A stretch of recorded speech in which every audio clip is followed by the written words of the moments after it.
እናቷ ከመውለዷ 3 ቀን ሲቀራት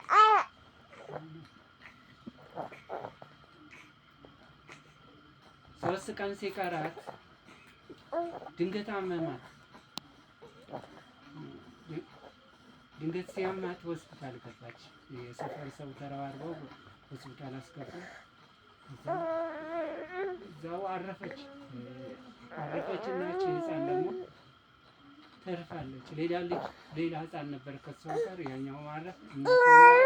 እቺ ህፃን እስካሁን ድረስ ህመም ላይ ነች፣ እየተሰቃየች ነው። ብዙ አይነት ህመም አላት እና ያንቀጠቅጣታል። የኤንጂ ቲዩብ ነው የምትወስደው፣ ኦክሲጅን ነው የምትጠቀመው። እና ውድ የተከበራችሁ ኢትዮጵያውያን በውጭም በአገር ውስጥ ያላችሁ ይህን ህፃን ለማዳን እባካችሁ እጃችሁ ዘርጉልኝ።